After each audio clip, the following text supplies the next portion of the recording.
तो हम एड्रेस किसको करते हैं ऑडिट रिपोर्ट के अंदर? In case of company, members of the company को। नाउ ऑडिटर को उस ऑडिट रिपोर्ट में लिखना क्या है कि मैंने ऑडिट करते टाइम पे सारे अकाउंटिंग स्टैंडर्ड्स, ऑडिटिंग स्टैंडर्ड्स और कंपनीज एक्ट के प्रोविजंस को फॉलो किया है। ठीक है, नाउ फॉलो करते हुए मेरी बेस्ट इंफॉर्मेशन और नॉलेज के हिसाब से, ठीक है, क्योंकि जो चीज मुझे इन माय ओपिनियन, हम क्या बोलते हैं, हम सिर्फ ओपिनियन इशू करते हैं, तो यहाँ पे हम कैसे ओपिनियन इशू करते हैं? To the best of my information and knowledge, कि मेरे को जितने प्रूफ्स मिले, मेरे को जितनी इंफॉर्मेशंस मिली और नॉलेज मिली, उसके हिसाब से मैं बता रहे हैं कि भाई आपके financial statements true and fair view present कर रहे हैं या नहीं कर रहे हैं। ठीक है, तो ये हर एक चीज हमें कहाँ लिख के देनी है? ऑडिट रिपोर्ट के अंदर लिख के देनी है। तो पढ़िए subsection 2, the auditor shall make a report to the members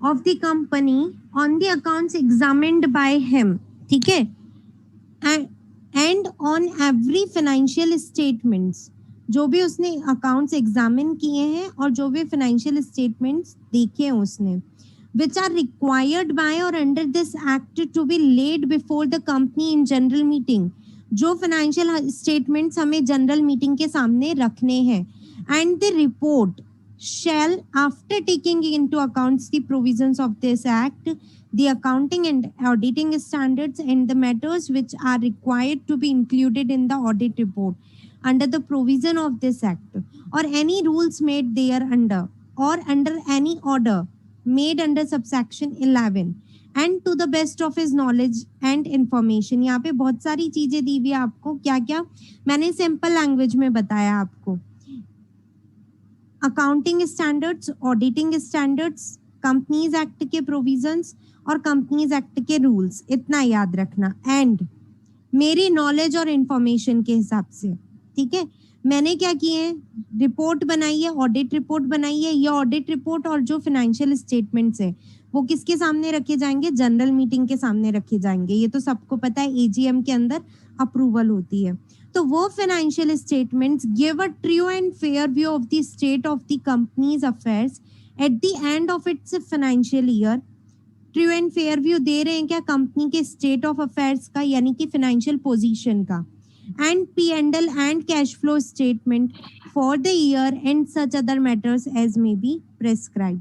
तो टोटली मिलाकर के यहाँ पे सिर्फ इतना सा लिखा हुआ है कि ऑडिटर क्या करेगा? ऑडिट रिपोर्ट किसको देगा? मेंबर्स को, और उसमें ये सारी चीजें लिखेगा कि मैंने अकाउंटिंग ऑडिटिंग स्टैंडर्ड्स को कंप्लाई किया है, प्रोविजन ऑफ दिस एक्ट यानी कंपनीज एक्ट के प्रोविजंस को, कंपनीज एक्ट के कोई रूल्स बने हुए हैं तो उनको सबको कंप्लाई करते हुए मेरी नॉलेज और इन्फॉर्मेशन के हिसाब से कंपनी के financial statement true and fair view दे रहे या नहीं दे रहे, ये बात हमें कहाँ लिखनी है? ऑडिट रिपोर्ट के अंदर लिखनी है। क्लियर? Yes, ma'am. चलिए, now subsection 3 is related to purely duties of the auditor. बहुत ही सिंपल सी ड्यूटीज है ना? ठीक है, आपके एग्जाम में क्वेश्चन आ सकता है, ऑडिटर के ड्यूटीज लिखिए as per section 143 subsection 3, as per 143 subsection 3। तो ये सारी ड्यूटीज हमें लिख करके आनी पड़ेगी। 4 to 6 मार्क्स का क्वेश्चन आज तक 3 to 4 टाइम्स ये एग्जाम में आ चुका है। बहुत ही सिंपल सा है। Auditor report shall also state, auditor की रिपोर्ट के अंदर क्या क्या और चीजें लिखी हुई होनी चाहिए। सबसेक्शन 2 ने हमें बताया कि सिर्फ इतना बताया, give true and fair view दे रहा है या नहीं दे रहा है, ये लिखना है। सबसेक्शन 3 हमें बता रहा है कि ऑडिटर के को अपनी रिपोर्ट में ये सब भी लिखना पड़ेगा। ये सब लिखना पड़ेगा का इनडायरेक्ट मीनिंग क्या हो गया? कि ये आपकी ड्यूटी है कि आप इन सारी चीजों को चेक करो, तभी तो आप रिपोर्ट के अंदर लिख पाओगे। तो section 143 subsection 3 is for duties, है ना। या फिर क्वेश्चन ऐसे भी आ सकता है कि ऑडिटर अपनी ऑडिट रिपोर्ट में क्या क्या लिखेगा वो चीजें मेंशन कीजिए, तो वो सारी चीजें यहाँ पे है। सबसे पहले whether he has sought and obtained all the information and explanation which to the best of his knowledge and belief were necessary for the purpose of his audit, and if not, the details thereof and the effect of such information on the financial statement। ये वाला subsection ना थोड़ा सा शायद कम समझ में आए अभी आप लोगों को, क्योंकि हमने ऑडिट रिपोर्ट चैप्टर नहीं पढ़ी है ना। ऑडिट रिपोर्ट पहले थोड़ा सा समझा देती हूँ, फिर ये सब कुछ इजी लगेगा। क्या होता है ऑडिट रिपोर्ट? जो भी ऑडिट एविडेंसेस मैंने कलेक्ट किए हैं उसके हिसाब से मेरा क्या कंक्लूजन बनता है, ठीक है। उस कंक्लूजन को मैं कहाँ पे लिखती हूँ? ऑडिट रिपोर्ट के अंदर लिखती हूँ। तो मेरा कंक्लूजन फेवरेबल भी हो सकता है और अनफेवरेबल भी हो सकता है। मैंने आपको बताया था कि अलग अलग पॉइंट्स हो सकते हैं, मेरे ओपिनियंस हो सकते हैं कि एकदम ट्रू एंड फेयर व्यू दे रहे हैं या फिर एकदम ही एडवर्स इफेक्ट है आपके फाइनेंशियल स्टेटमेंट्स पे, या फिर बाकी सारी चीजें तो सही है, एक छोटी सी गड़बड़ है इसके अंदर। तो जो भी मेरी को इंफॉर्मेशन और एक्सप्लेनेशंस मिली है ऑडिट प्रोसीजर्स अप्लाई करने के बाद में, तो नाउ मैं किस बात पे पहुंची हूँ, मैं किस कंक्लूजन पे पहुंची हूँ, वो कंक्लूजन मुझे कहाँ दिखाना है? मेरी ऑडिट रिपोर्ट के अंदर दिखाना है, ठीक है। तो वापस से पढ़ते first point, weather he has short and obtained, यानी उसे ये लिख करके बताना है कि क्या उसने सारी इंफॉर्मेशन और एक्सप्लेनेशंस ली है जो कि which to the best of his knowledge and belief were necessary for the purpose of audit, जो ऑडिट करने के लिए उसके हिसाब से, उसकी नॉलेज और उसके भरोसे के हिसाब से जरूरी था इंफॉर्मेशंस और एक्सप्लेनेशंस लेना। वो सारी इंफॉर्मेशंस और एक्सप्लेनेशंस आपने ली है या नहीं ली है, ये चीज आपको ऑडिट रिपोर्ट में लिखनी है। एंड इफ नॉट, अगर आप नहीं ले पाए कोई इंफॉर्मेशन और एक्सप्लेनेशन किसी भी वजह से, तो वो वजह आपको इन डिटेल आपकी ऑडिट रिपोर्ट में बतानी है। नाउ इसकी वजह से फाइनेंशियल स्टेटमेंट पे क्या इफेक्ट आ सकता है उसका इंफॉर्मेशन भी आपको ऑडिट रिपोर्ट में बताना है। समझ में आया फर्स्ट पॉइंट? सबसे पहले क्या बोला, क्या आपने आपके नॉलेज और बिलीफ के हिसाब से जो भी इंफॉर्मेशन एक्सप्लेनेशन लेने चाहिए लिए या नहीं लिए, यह आपको बताना है। ले लिए जब तो बहुत अच्छी बात है, अगर नहीं ले पाए तो उसका फाइनेंशियल स्टेटमेंट्स पे क्या इफेक्ट आएगा वो इफेक्ट आपको बताना है। Clear? Yes ma'am. Yes, ma'am. Now, second point, whether in his opinion proper books of accounts as required by law have been kept by the company so far as appears from his examination of those books and proper returns adequate for the purpose of his audit have been received from the branches not visited by him। क्या बोल रहा है point ये कि क्या आपके हिसाब से कंपनी ने proper books of accounts maintain किए हैं या नहीं किए हैं, इसके बारे में भी आपको ऑडिट रिपोर्ट में लिखना है। अच्छा, प्रॉपर बुक्स ऑफ अकाउंट्स का मतलब आप लोगों ने पढ़ रखा होगा आपके कंपनीज एक्ट के किसी सेक्शन के अंदर, कि प्रॉपर बुक्स ऑफ अकाउंट्स का मतलब है उन्होंने अकाउंटिंग स्टैंडर्ड्स को फॉलो किया है, उन्होंने एक्रूअल सिस्टम के अकॉर्डिंग अपने बुक्स ऑफ अकाउंट्स रखे और फाइनेंशियल ईयर फॉलो किया, यानी कि 1 अप्रैल से 31 मार्च तक का ईयर फॉलो किया है। ये चीजें कंप्लाई होती है तो बोला जाता है कि कंपनी ने प्रॉपर बुक्स ऑफ अकाउंट्स रखे हैं, ठीक है। तो ऑडिटर को अपनी ऑडिट रिपोर्ट के अंदर ये लिखना है कि क्या कंपनी ने प्रॉपर बुक्स ऑफ अकाउंट्स रखे या नहीं रखे as per required by law, जैसा हमें कंपनीज एक्ट कहता है वैसा, ठीक है। नाउ अगर कंपनी की अलग अलग ब्रांचेज हैं, अलग अलग जगह पे ब्रांचेज हैं, तो हमारे लिए ये पॉसिबल नहीं है कि हम हर एक ब्रांच पे जाकर के उस पर्टिकुलर ब्रांच के बुक्स ऑफ अकाउंट्स देखें, ठीक है। तो अगर हम किसी ब्रांच पे विजिट नहीं कर पाए, उसके बुक्स ऑफ अकाउंट्स नहीं देख पाए, तो क्या वहां से हमें वो बुक्स ऑफ अकाउंट्स रिसीव हो गए थे? जहां बैठ करके हम ऑडिट कर रहे हैं वहां पे हमने बुक्स ऑफ अकाउंट्स रिसीव कर लिए थे क्या?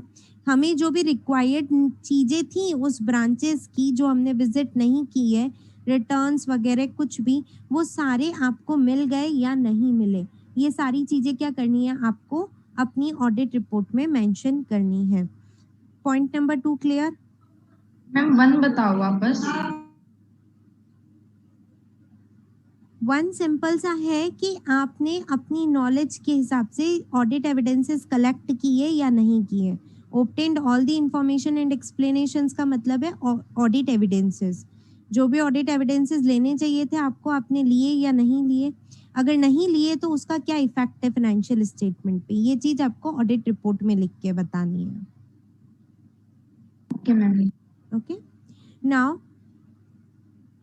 थर्ड पॉइंट है कि ब्रांच है आपकी, कहीं पे आपकी कंपनी का कोई ब्रांच है ना, उस ब्रांच का ऑडिट आप नहीं कर रहे हो, ठीक है। जैसे मान लो रिलायंस है, रिलायंस की बहुत सारी ब्रांचेज है पूरे इंडिया के अंदर, है ना। तो ये तो पॉसिबल नहीं है ना कि एक सिंगल ऑडिटर इतनी सारी ब्रांचेस की ऑडिट कर ले, क्योंकि हमारे पास टाइम लिमिटेशंस भी होते हैं और हो सकता है कि हमारा ब्रांच ऑफिस इंडिया से बाहर भी हो। तो ये पॉसिबल नहीं है हमारे लिए कि हर एक ब्रांच की ऑडिट हम कर पाए। तो अगर ब्रांच ऑडिटर दूसरा है ना, मैं कंपनी ऑडिटर हूँ, मेन रिलायंस की ऑडिटर मैं हूँ, और अलग अलग ब्रांचेस पे अलग अलग ऑडिटर अपॉइंटेड हो रखे हैं। तो अगर ऐसा है कि ब्रांचेस की ऑडिट मैं नहीं कर रही हूँ, कोई दूसरा ब्रांच ऑडिटर अपॉइंटेड है, तो क्या उसकी रिपोर्ट आपने देख ली है? क्या उसकी रिपोर्ट अच्छे से देख करके आपने अपनी बुक्स ऑफ आपने अपनी रिपोर्ट के अंदर उस चीज को मर्ज कर लिया या नहीं किया? मतलब उसके बारे में, ब्रांच रिपोर्ट के बारे में भी आपको अपनी ऑडिट रिपोर्ट के अंदर बताना है। क्लियर? ये क्या बोल रहा है पॉइंट, वापस से समझिए कि अगर कंपनी के ब्रांच ऑफिसेस पे दूसरा ऑडिटर अपॉइंटेड है, तो क्या मैंने उससे ब्रांच से रिलेटेड रिपोर्ट मंगवा ली है या नहीं मंगवा ली है, एंड अकॉर्डिंगली उस रिपोर्ट के साथ में डील किया या नहीं किया, ये चीज मुझे मेरी ऑडिट रिपोर्ट में लिखनी है। Clear? Ma'am yes. Ma'am auditor company wise होता है, ब्रांच वाइज होता है, मतलब कैसे होता है? ऑडिटर कंपनी अपने लेवल पे अपने अकॉर्डिंग डिसाइड करती है ना। जैसे मान लो मेरी केवल 2 ही ब्रांचेस है मेरी कंपनी की, तो मैं पूरी कंपनी के लिए एक सिंगल ऑडिटर भी अपॉइंट कर सकती हूँ, ठीक है। ऐसा कोई रूल नहीं है कि हर ब्रांचेस के लिए मुझे अलग ऑडिटर अपॉइंट करना ही पड़ेगा, ऐसा कोई रूल नहीं है। तो मैं पूरी कंपनी के लिए एक सिंगल ऑडिटर अपॉइंट कर दिया, ठीक है। बट मेरी कंपनी की 15 ब्रांचेस हैं और सारी अलग अलग जगह पे है, तो नाउ ऑडिट और सब में अच्छा खासा वॉल्यूम है काम का, ठीक है। एक सिंगल ऑडिटर के लिए ये पॉसिबल नहीं होगा कि मेरी हर ब्रांचेस पे जाकर के वो ऑडिट करके आए, ठीक है। तो इन दैट केस मैं ब्रांचेस के अकॉर्डिंग भी ऑडिटर अपॉइंट कर सकती हूँ। जो ब्रांच के ऑडिटर होता है उसे ब्रांच ऑडिटर कहा जाता है, और जो मेन ऑडिटर होता है उसे कंपनी ऑडिटर कहा जाता है, ठीक है। अब होता क्या है, ब्रांच ऑडिटर अपनी पर्टिकुलर ब्रांच की रिपोर्ट बना करके मेन ऑडिटर को सेंड करता है, ठीक है। नाउ मेन ऑडिटर उस ब्रांच ऑडिट रिपोर्ट को पढ़ता है और उसको कंपनी ऑडिट रिपोर्ट के अंदर मर्ज करता है, क्योंकि कंपनी ऑडिट रिपोर्ट कब बनेगी, जब सारी ब्रांचेस का मर्जिंग होगा, तभी तो कंपनी का रियल प्रॉफिट पता चलेगा। तो ऑडिटर को अपनी ऑडिट रिपोर्ट के अंदर ये चीज इन्वॉल्व करनी होती है। समझ में आया? मैम हर ब्रांच की इंफॉर्मेशन लेगा? बिल्कुल, हर ब्रांच की। यस मैम सेकंड और थर्ड में क्या डिफरेंस हुआ? सेकंड में भी यही बोल रहा है, थर्ड में भी यही बोल रहा है। सेकंड में कहाँ ये बोल रहा है? मैम देखो, ब्रांचेस जो नॉट विजिटेड बाय हिम, मतलब जिस ब्रांच ने विजिट नहीं की उसकी भी इंफॉर्मेशन वो लेगा। ब्रांच विजिट नहीं किया, उसकी इंफॉर्मेशन मंगवा रहे हैं, ठीक है। इंफॉर्मेशन मंगवा करके ऑडिट हम खुद ही कर रहे हैं, बट थर्ड के अंदर ऑडिटर ही दूसरा है, तो हम उसके ऑडिट रिपोर्ट मंगवा रहे हैं। Okay ma'am. Yes ma'am branch auditor एक सीए ही होगा ना? हाँ, ब्रांच ऑडिटर एक सीए ही होगा, साथ में दूसरा बंदा भी हो सकता है, वो हम सबसेक्शन 8 पढ़ेंगे इसका, तब पढ़ेंगे कि और कौन हो सकता है। Okay ma'am. Ma'am yes. Ma'am जैसे सारी ब्रांचेस के अलग अलग मतलब ऑडिटर है, जैसे रिलायंस के लिए, और फिर उन लोगों ने अपनी अपनी ऑडिट रिपोर्ट भेज दी एक कंसोलिडेटेड ऑडिट रिपोर्ट के लिए, तो फिर उसमें मतलब इतनी बड़ी कि जैसे एक तो नहीं करता होगा, मल्टीपल ऑडिटर्स होंगे, तो फिर वो लोगों का अगर ओपिनियन अलग अलग हो रहा है तो फिर क्या होगा? उसके लिए हम आगे पढ़ेंगे जॉइंट ऑडिटर्स, तब बताऊंगे क्या होता है। Okay. Now, whether the company's balance sheet in P&L dealt with in the report are in agreement with the books of accounts and returns, है ना? क्या मतलब है इसका कि आपको अपनी ऑडिट रिपोर्ट में एक ये लाइन भी लिखनी है क्या कि बैलेंस शीट और P&L जो है वो आपके बुक्स ऑफ अकाउंट्स के अकॉर्डिंग बने हुए या नहीं है। बुक्स ऑफ अकाउंट्स का मतलब जर्नल लेजर। जर्नल लेजर से जब आपने ट्रेडिंग P&L बैलेंस शीट बनाए तो वो दोनों एक दूसरे से मैच हो रहे हैं या नहीं हो रहे, ये चीज आप लिखोगे। साथ में एक वर्ड लिखा है एंड रिटर्न्स, जैसे जीएसटी रिटर्न्स से आपका closing balance of GST match हो रहा है या नहीं हो रहा है। आपके जीएसटी रिटर्न्स बोल रहे हैं कि आपका पेबल अमाउंट है 10,000 रुपए, तो आपके बुक्स ऑफ अकाउंट्स के अंदर यानी कि बैलेंस शीट के अंदर भी पेबल अमाउंट 10,000 ही आना चाहिए। ये चीज मैच हो रही है या नहीं हो रही है, ये ऑडिटर को अपनी रिपोर्ट के अंदर बताना पड़ेगा। तो सिंपली क्या लिखा हुआ है, whether the companies balance sheet and P&L, जो कंपनी का बैलेंस शीट P&L है वो इन एग्रीमेंट है क्या। इन एग्रीमेंट मतलब मैच कर रहा है क्या, किससे, books of accounts and returns से। तो ये चीज ऑडिटर को चेक करके ऑडिट रिपोर्ट में लिखनी होती है। D point clear? Ma'am. Now ई पॉइंट, मैंने आपको बताया था कि कंपनी को अकाउंटिंग स्टैंडर्ड्स कंप्लाई करना कंपलसरी होता है, क्योंकि हमें कंपनीज एक्ट ने कहा है ऐसा। तो आपको अपनी ऑडिट रिपोर्ट में ये लिख के बताना है कि क्या कंपनी ने अकाउंटिंग स्टैंडर्ड फॉलो किए या नहीं किए। तो whether in his opinion the financial statements comply with the accounting standards, ये आपको लिख के बताना है। नाउ ई पॉइंट क्या है, सॉरी एफ पॉइंट क्या है, मेरा जो भी ऑब्जर्वेशन है या कमेंट है आपके फाइनेंशियल स्टेटमेंट्स के ऊपर, मैंने बताया था ना आपको 4 तरीके के ओपिनियन होते हैं, याद है सबको, है ना? तो नाउ उस चारों में से मेरा कौन सा ओपिनियन आपके फाइनेंशियल ट्रांजैक्शंस के ऊपर बन रहा है। कहीं कोई ऐसा मैटर है क्या जो आपकी फंक्शनिंग पे एडवर्स इफेक्ट डाल रहा है। अगर ऐसा कुछ भी है तो वो सारी चीजें मुझे ऑडिट रिपोर्ट के अंदर दिखानी है।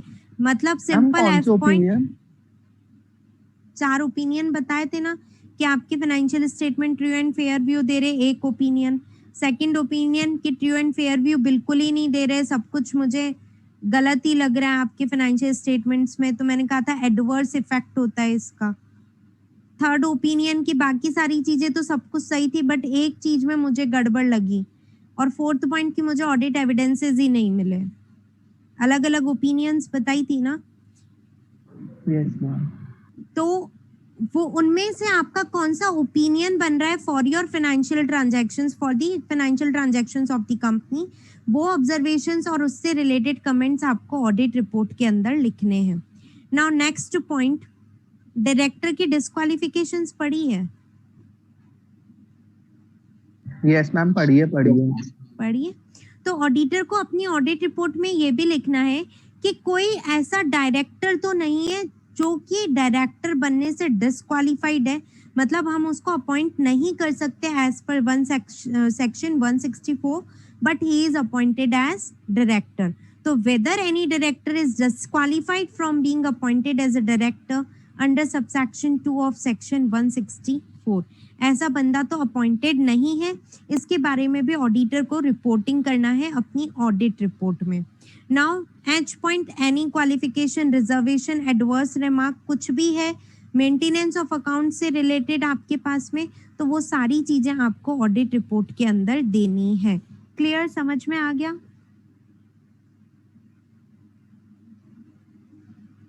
Yes ma'am. Ma'am D point बताना है एक बार। एक मिनट। नाउ ये एक पॉइंट यहाँ पे लिखा हुआ है आपको, I point, whether the company has adequate internal financial controls with reference to financial statement in place and the operating effectiveness of such controls। ये पॉइंट सिर्फ और सिर्फ कंपनीज के केस में जाता है।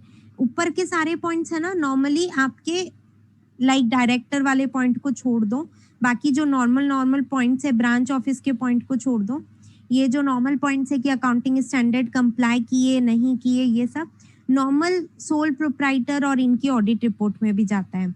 बट आपकी कंपनी के अंदर एडिकेट इंटरनल फाइनेंशियल कंट्रोल है या नहीं है, ठीक है, एंड वो इफेक्टिवली कैरी ऑन हो रहा है या नहीं हो रहा है, इसके बारे में भी आपको ऑडिट रिपोर्ट में लिखना होता है। ये चीज सिर्फ कंपनीज के केस में ही होती है, ठीक है। क्लियर, समझ में आ गया? तो ये पॉइंट अच्छे से याद रखना कि हमें इंटरनल फाइनेंशियल कंट्रोल्स के ऊपर क्या केवल ये लाइन लिख के देनी है कि एडिकेट फाइनेंशियल कंट्रोल्स है या नहीं है और वो इफेक्टिव है या नहीं है, और कोई रिपोर्टिंग नहीं करना, इन डेप्थ चीजें नहीं बतानी, सिर्फ है या नहीं है, इफेक्टिव है या नहीं है, सिर्फ इतना हमें रिपोर्ट करना है।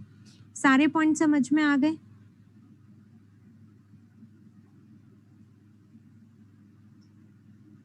यस, इसमें कोई प्रॉब्लम किसी को भी? Auditor report shall also state, question दो तरीके से आ सकते हैं, duties of auditor. Second question आ सकता है कि ऑडिटर को अपनी ऑडिट रिपोर्ट में क्या क्या लिखना है। आंसर दोनों का सेम ही रहेगा, सेक्शन 143 सबसेक्शन 3। हाँ, किसी ने कोई पॉइंट पूछा था बीच में? D point ma'am. कौन सा, डी या बी?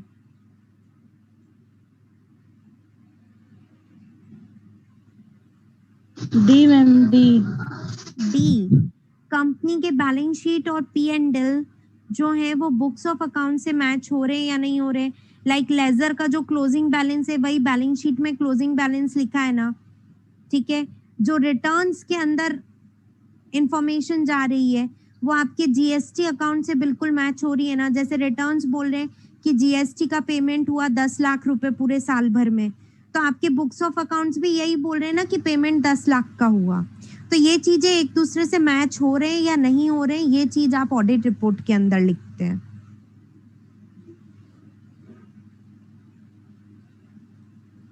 ओके मैम, ठीक है। नाउ अगर फोर्थ, केवल लास्ट पढ़ेंगे आज सबसेक्शन 4, बाकी कल से पढ़ेंगे हम। Whether any of the matters to be included in the audit report under this section is answered in the negative or with a qualification, the report shall state the reason therefor। ये जो भी matters हैं ऊपर, अगर इनका answer negative होता है, negative मतलब कि भाई आपका बुक्स ऑफ अकाउंट से डाटा मैच नहीं हो रहा है balance sheet P and L का, है ना, इसका क्या है, नेगेटिव में आंसर आ रहा है आपका, तो आपको उसके पीछे का रीजन भी ऑडिट रिपोर्ट में देना पड़ेगा कि क्यों बुक्स ऑफ अकाउंट से मैच नहीं हो रही है चीजें, ठीक है। तो मैनेजमेंट ने ऐसा क्यों किया, वो चीज रीजन। अकाउंटिंग स्टैंडर्ड कंप्लाई नहीं किए, तो कौन कौन से अकाउंटिंग स्टैंडर्ड्स कंप्लाई नहीं किए, उसके पीछे क्या रीजन था कंपनी का, तो वो चीज, ठीक है। अगर आपको कोई भी ऑडिट एविडेंसेस नहीं मिल पाए कि फाइनेंशियल स्टेटमेंट्स अच्छे से बने या नहीं बने, इसके लिए आपको कोई भी इंफॉर्मेशन एक्सप्लेनेशन नहीं मिल पाई, तो क्यों नहीं मिल पाई, मैनेजमेंट आपको सपोर्ट नहीं कर रहा है या ऑडिट एविडेंसेस बने हुए ही नहीं है, ठीक है, तो क्या रीजन है इसके पीछे का, वो हर एक रीजन आपको ऑडिट रिपोर्ट में लिखना पड़ेगा। तो सबसेक्शन 4 यही बोलता है कि ऊपर के ये जो मैटर है जो हमें लिखने हैं, अगर इनका आंसर नेगेटिव में है तो हमें उसका रीजंस भी ऑडिट रिपोर्ट में देना पड़ेगा। क्लियर? सबसेक्शन 1, 2, 3, 4। Yes ma'am. ठीक है। नाउ कल से हम पढ़ेंगे सबसेक्शन 5 से। इसके अंदर सबसेक्शन 12 जो है वो मोस्ट इम्पॉर्टेंट है, ठीक है। बाकी सारे जो हैं ऊपर के वो इजी से हैं। कल हम पूरे 5 to 11 तक कंप्लीट करेंगे और परसों हम लेंगे सबसेक्शन 12। चलिए, thank you to all of you. कोई प्रॉब्लम Thank है you. तो पूछ लीजिए। इसको थोड़ा सा रीड जरूर करना। आज थोड़ा थियोरेटिकल सेशन हो गया, थोड़ा सा बोर हुआ होगा, आई नो, बट इसको रीड जरूर करना घर पे, क्योंकि इम्पोर्टेंट है for exam purpose. Okay ma'am.